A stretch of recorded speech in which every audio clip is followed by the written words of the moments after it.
Hello friends, welcome to my channel Gyan Saar. तो CTET की इस सीरीज़ में आज हम करेंगे सीटेट फरवरी 2023 में पूछे गए सीडीपी के प्रश्नों को।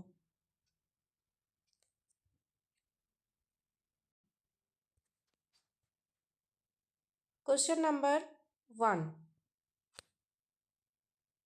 बच्चों के विकास की प्रक्रिया किस प्रकार की होती है?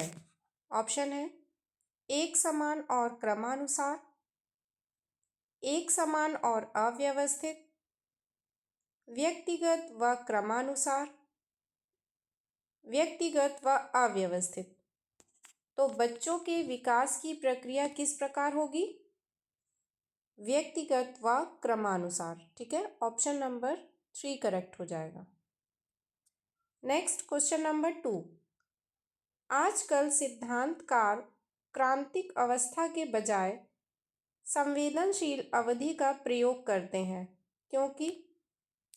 ऑप्शन है विकास की प्रवृत्ति गतिशील है, विकास केवल आनुवंशिकता से निर्धारित होता है, विकास केवल पर्यावरण द्वारा निर्धारित किया जाता है, विकास स्थिर और नियत है।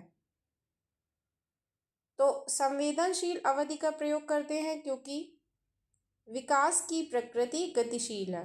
ठीक है, इसका ऑप्शन नंबर फर्स्ट करेक्ट हो जाएगा। क्वेश्चन नंबर 3, नरेश और मुकेश उम्र में लगभग बराबर हैं, लेकिन दोनों के संज्ञानात्मक व सामाजिक विकास में अंतर है। यह किस सिद्धांत के कारण है? ऑप्शन है विकास का शीर्षगामी सिद्धांत, विकास का समीप दूराभिमुख सिद्धांत, व्यक्तिगत भिन्नताओं का सिद्धांत, एकरूपता का सिद्धांत। तो इसका ऑप्शन नंबर 3 करेक्ट हो जाएगा, व्यक्तिगत भिन्नताओं का सिद्धांत। नेक्स्ट क्वेश्चन नंबर 4, अभिकथन और कारण से है। ये अभिकथन है बच्चों के विकासात्मक प्रतिमान की उपलब्धि में देरी के लिए सीधे आनुवंशिकता को जिम्मेदार ठहराया जा सकता है।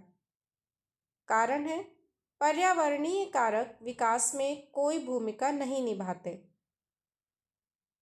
तो इसका ऑप्शन नंबर 4 करेक्ट हो जाएगा, जिसमें कि दोनों ही जो कथन और कारण है वो क्या है? गलत है। नेक्स्ट क्वेश्चन नंबर 5, बच्चों का समाजीकरण। ऑप्शन है एक सरल और रैखिक प्रक्रिया है, एक व्यवस्थित और सुव्यवस्थित प्रक्रिया है, एक जटिल और बहुआयामी प्रक्रिया है, एक निश्चित और स्थिर प्रक्रिया है। तो बच्चों का जो समाजीकरण होगा ये कैसी प्रक्रिया है? एक जटिल और बहुआयामी प्रक्रिया है। ठीक है, ऑप्शन नंबर 3 करेक्ट है। क्वेश्चन नंबर 6, संज्ञानात्मक विकास के किस चरण में बच्चे अनुमान लगाने व अमूर्त चिंतन करने के कौशल हासिल कर लेते हैं? ऑप्शन है संवेदी चालक, पूर्व संक्रियात्मक, मूर्त संक्रियात्मक, औपचारिक संक्रियात्मक। तो अमूर्त चिंतन करने का कौशल पूछा गया है। ठीक है, तो इसका ऑप्शन नंबर 4 करेक्ट हो जाएगा, औपचारिक या अमूर्त संक्रियात्मक। नेक्स्ट क्वेश्चन नंबर 7, जीन पियाजे के सिद्धांत में रिक्त स्थान जब बच्चा नए अनुभव के लिए मौजूदा स्कीमा को संशोधित करता है वह प्रक्रिया क्या कहलाती है? ऑप्शन है समायोजन, संगठन, अभिज्ञान, पाड़ यानी कि स्कैफोल्डिंग। तो जीन पियाजे के सिद्धांत में जब बच्चा नए अनुभव के मौजूदा स्कीमा को संशोधित करता है तो वो क्या कहलाती है? समायोजन। ठीक है, इसका ऑप्शन नंबर फर्स्ट करेक्ट हो जाएगा। नेक्स्ट क्वेश्चन नंबर 8, जीन पियाजे के अनुसार आत्मकेंद्रिता के क्या मायने हैं? ऑप्शन है किसी स्थिति के एक से ज़्यादा आयाम पर विचार करने की क्षमता, सोच प्रक्रिया को मानसिक संरचनाओं के आधार पर संगठित करना, मौजूदा स्कीमा का उपयोग करते हुए संसार की समझ बनाना, दूसरों के अनुभवों व सांसारिक दृष्टिकोण को अपनी दृष्टि से देखने की प्रवृत्ति। तो आत्मकेंद्रिता के क्या मायने हो जाएंगे? ऑप्शन नंबर 4 करेक्ट हो जाएगा इसका। दूसरों के अनुभवों व सांसारिक दृष्टिकोण को अपनी दृष्टि से देखने की प्रवृत्ति। क्वेश्चन नंबर 9, लेव वाइगोत्स्की के अनुसार रिक्त स्थान का संज्ञानात्मक विकास में महत्वपूर्ण योगदान है।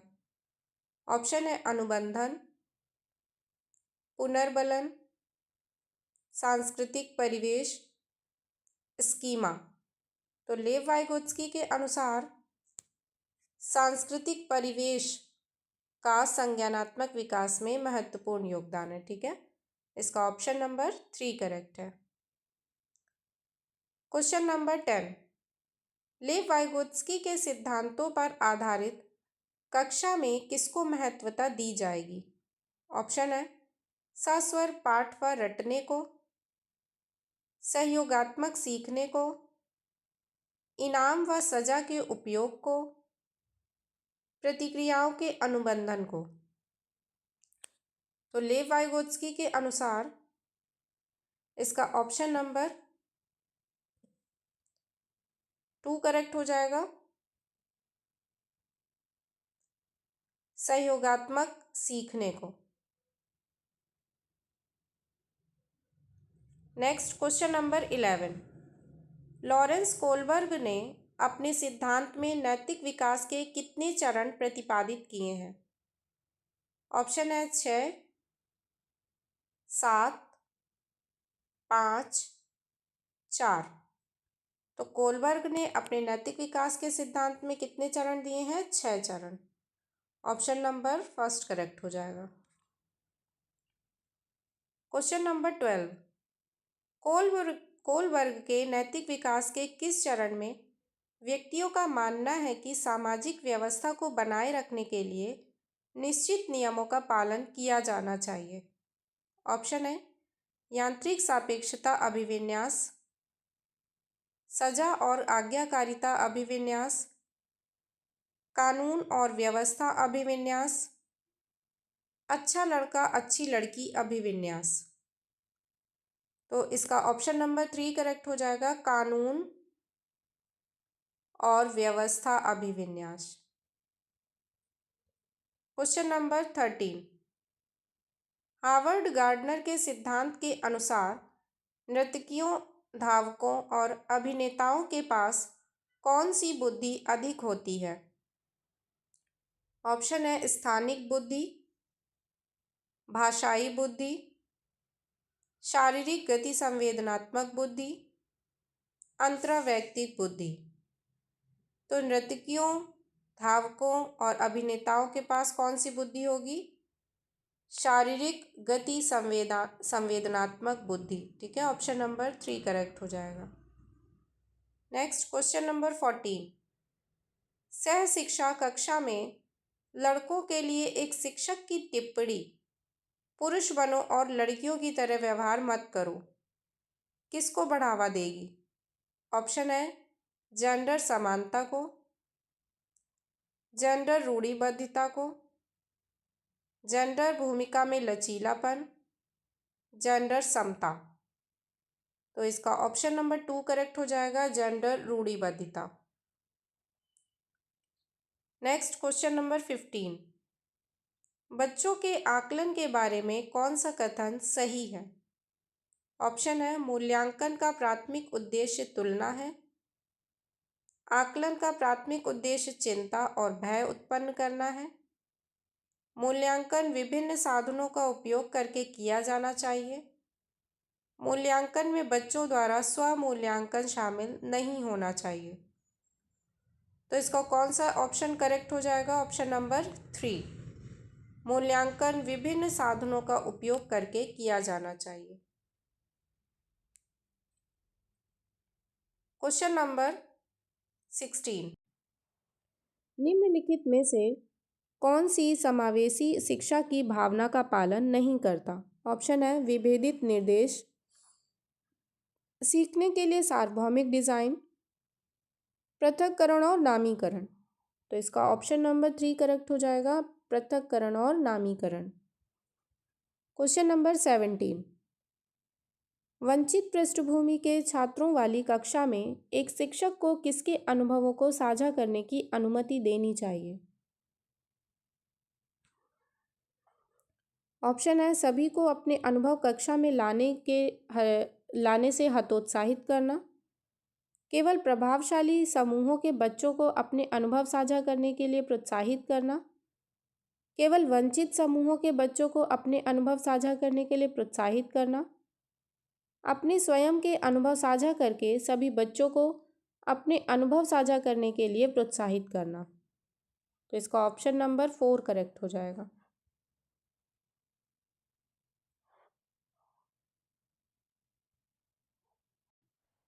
Question number 18।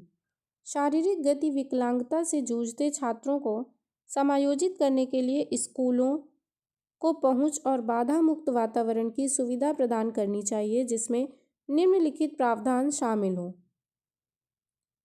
तो इसमें wheel chair, walker, hand rail के साथ रैंप, उभरा हुआ टायल और ब्रेल लिपि। तो विकलांगता की बात हो रही है, ठीक है। तो इसका ऑप्शन नंबर फर्स्ट करेक्ट हो जाएगा, जिसमें 1, 2 और 3 सही है। Next question number 19। निम्नलिखित में से कौन सी अधिगम अक्षमता से जूझने वाले छात्रों की विशिष्ट पहचान विशेषताएं हैं? ऑप्शन है पढ़ने में शब्दों या पंक्तियों को छोड़ देते हैं, वर्तनी में गलती करते हैं, 2 फीट की दूरी के परे चीज़ें नहीं देख पाते, एक ही गति क्रिया को बार बार करते हैं और 70 डेसिबल की आवाज़ नहीं सुन सकते हैं। तो इसका ऑप्शन नंबर 2 करेक्ट हो जाएगा, 2 फीट की दूरी के परे चीज़ें नहीं देख पाते। Question number 20। प्रतिभाशाली बच्चों के बारे में निम्नलिखित में से कौन सा कथन सही है? ऑप्शन है प्रतिभाशाली बच्चों को किसी भी खास शैक्षणिक संशोधन की आवश्यकता नहीं होती है, प्रतिभाशाली बच्चों को बार बार करने के लिए बहुत ही सरल नियमित कार्य दिए जाने चाहिए, प्रतिभाशाली बच्चों में बहुत अधिक भावनात्मक परिपक्वता होती है, प्रतिभाशाली बच्चों की सीखने की विशिष्ट ज़रूरतें होती हैं जिन्हें अक्सर कक्षाओं में नज़रअंदाज कर दिया जाता है। तो इसका ऑप्शन नंबर 4 करेक्ट हो जाएगा। Next question number 21। माध्यमिक कक्षाओं में छात्रों की सक्रिय भागीदारी को किसके द्वारा बढ़ावा दिया जाना चाहिए? ऑप्शन है सकारात्मक और नकारात्मक पुनर्बलन द्वारा, निष्क्रिय श्रवण द्वारा, प्रतियोगिता को बढ़ावा देकर, पूछताछ और जांच की प्रक्रियाओं के माध्यम से। तो इसका ऑप्शन नंबर 4 करेक्ट हो जाएगा, पूछताछ और जांच की प्रक्रियाओं के माध्यम से। Question number 22। अभिकथन है समकक्षियों से चर्चा व संवाद की शिक्षा शास्त्रीय पद्धतियाँ समस्या समाधान के कौशल के विकास में बाधा डालती हैं और कारण है अधिगम की प्रक्रिया का स्वरूप व्यक्तिवादी है, ना कि सामाजिक। तो इसका ऑप्शन नंबर 4 करेक्ट हो जाएगा, ए और आर दोनों गलत है। Question number 23। एक शिक्षक को अपने विद्यार्थियों को किस प्रकार के लक्ष्य निर्धारित करने के लिए प्रोत्साहित करना चाहिए? ऑप्शन है महारत उन्मुख, प्रदर्शन उन्मुख, विफलता को स्वीकारने वाले, असफलता से बचने वाले। तो लक्ष्य निर्धारित करने के लिए प्रोत्साहित करना चाहिए महारत उन्मुख, ठीक है। ऑप्शन नंबर फर्स्ट करेक्ट हो जाएगा। Question number 24।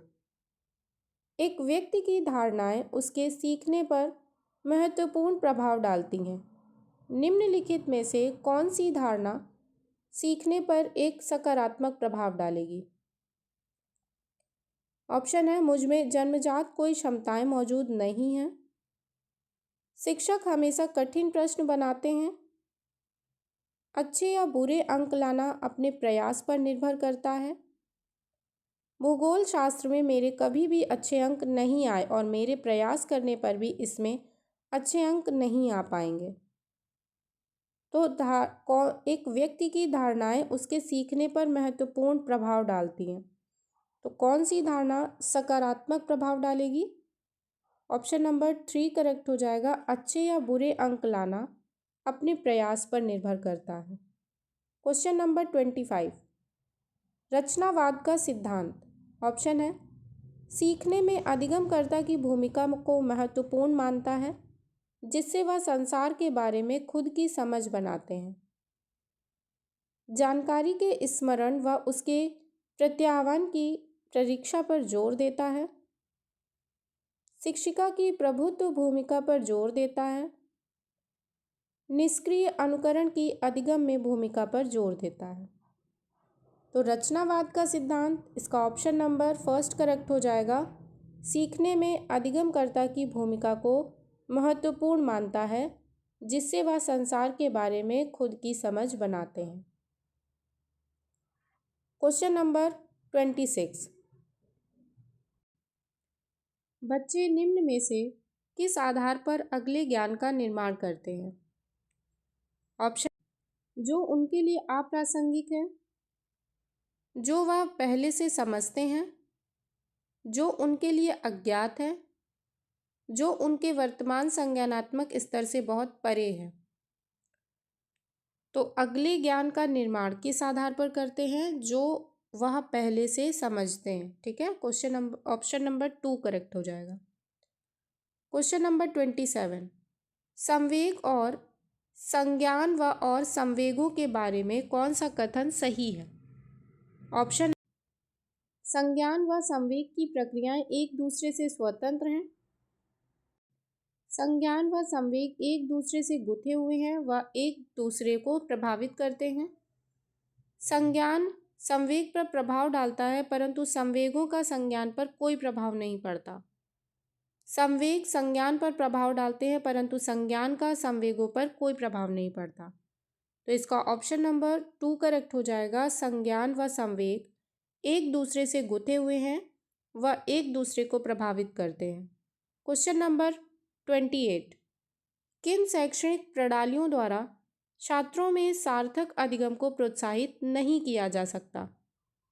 ऑप्शन है, अन्वेषण और प्रयोग, अधिसंज्ञानात्मक कौशलों का विकास, चर्चा और बहस, निष्क्रिय सुनने के कौशल।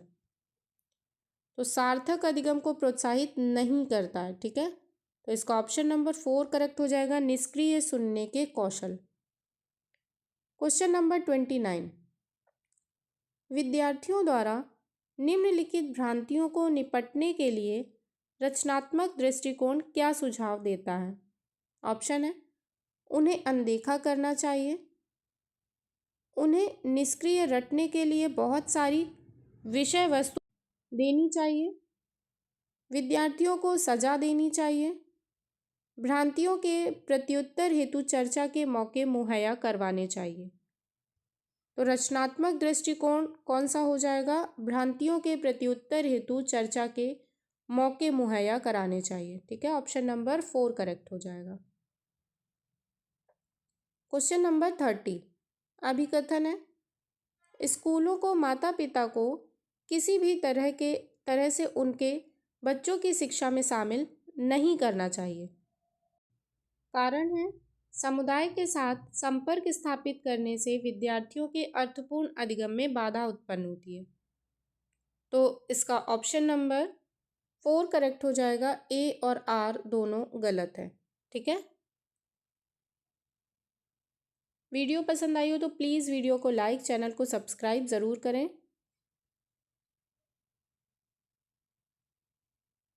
Thank you.